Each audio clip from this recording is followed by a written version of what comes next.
Good morning students. आशा है आपको lesson 19 अपना अपना नज़रिया तो समझ में आ ही गया होगा। आज हम इसके शब्दार्थ, क्वेश्चन आंसर और एक्सरसाइजेस करेंगे। सबसे पहले है शब्दार्थ। देखिए, पहला है राहगीर। राहगीर का मतलब मुसाफिर। दुष्ट, दुष्ट का मतलब बुरे। ग्राम, ग्राम का मतलब गांव। मार्ग, मार्ग का मतलब रास्ता। अब है अभ्यास, मौखिक उत्तर दो। ये आपको कॉपी में करना है। संत और शिष्य क्या कर रहे थे? संत और शिष्य नदी में स्नान कर रहे थे। गुरु जी के जवाब किसकी समझ में नहीं आए? गुरु जी के जवाब शिष्यों की समझ में नहीं आए। गा है, पाठ से हमें क्या शिक्षा मिलती है? पाठ से हमें यह शिक्षा मिलती है कि हमें दूसरों के प्रति अच्छी सोच रखनी चाहिए। अब लिखित, ये आपको बुक में ही करना है। सही उत्तर पर सही का चिन्ह लगाओ।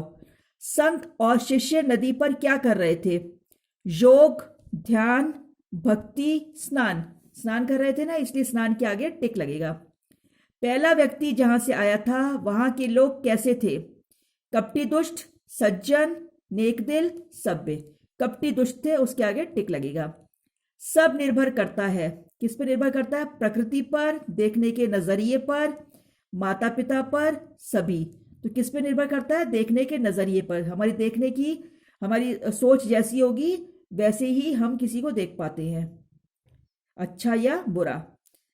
बताओ, सब देखने के नजरिए पर निर्भर करता है। किसने कहा? संत ने कहा। किससे कहा? शिष्यों से।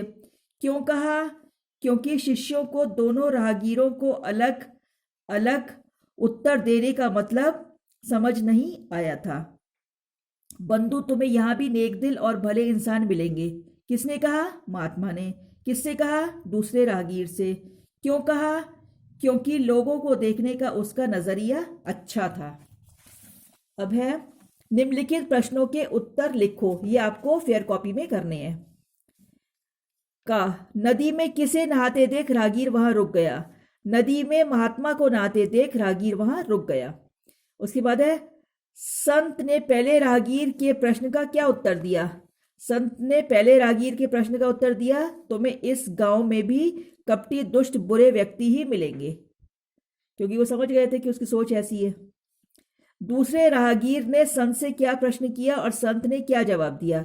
दूसरे राहगीर ने प्रश्न किया, ये जगह कैसी है और यहाँ रहने वाले लोग कैसे हैं? और संत ने उत्तर दिया, बंधु, तुम्हें यहाँ भी अच्छे, नेकदिल, भले इंसान मिलेंगे। अंत में गुरुजी ने शिष्यों को क्या समझाया?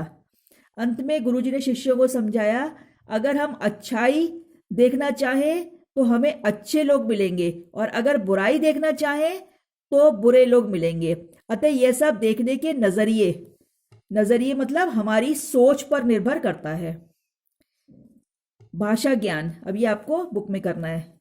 ये 3 तरह के रा दिए हुए हैं। एक तो रा सिंपल वाला है, इसका बनेगा, इसके 3 शब्द बनाने हैं, राहगीर, रखना, रास्ता। उसके बाद रा है डंडे के ऊपर लगा हुआ है, सी जैसा, तो इसकी आवाज पहले आती है। इससे बनेगा मार्ग, कार्य, पहले आवाज आई ना, निर्भर।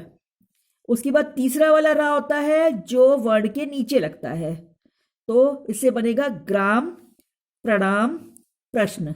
ये आपने लेसन में पढ़े हैं सब। इसके बाद है 6, ग्राम शब्द तत्सम शब्द है।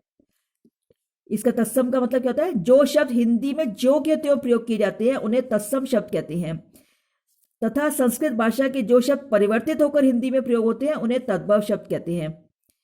अब जो शब्द संस्कृत भाषा से आए हैं और हिंदी में वैसे के वैसे इस्तेमाल होते हैं उसको बोलते हैं हम तत्सम, और जो थोड़े बिगड़ के इस्तेमाल होते हैं उसको हम बोलते हैं तद्भव।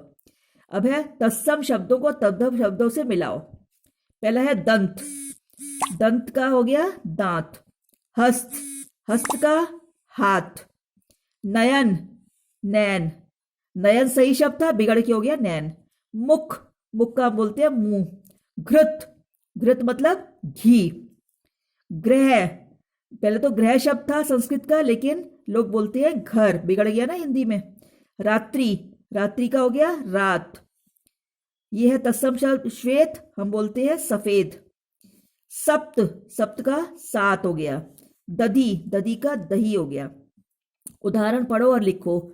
महा प्लस आत्मा क्या बन गया? महात्मा। चिकित्सा प्लस आलय चिकित्सालय। दया प्लस आनंद दयानंद। विद्या प्लस आलय विद्यालय। अब विलोम शब्द होते हैं उल्टा। सभ्य का उल्टा असभ्य। महात्मा का उल्टा दूर आत्मा। दुष्ट का सज्जन। बुराई का अच्छाई। अब है तीन तीन पर्यायवाची। पर्यायवाची होते हैं मतलब सेम मीनिंग होता है, चाहे किसी भी शब्द को इस्तेमाल कर लो मीनिंग सेम होता है। जैसे संत, संत को हम महात्मा भी बोल सकते हैं, ऋषि भी बोल सकते हैं, मुनि भी बोल सकते हैं। शिष्य, शिष्य को हम चेला भी बोल सकते हैं, विद्यार्थी भी बोल सकते हैं, शागिर्द भी बोल सकते हैं। अच्छा, नदी, नदी सरिता का भी वही मतलब है, तटनी का भी वही मतलब है और वाहिनी का भी वही मतलब है।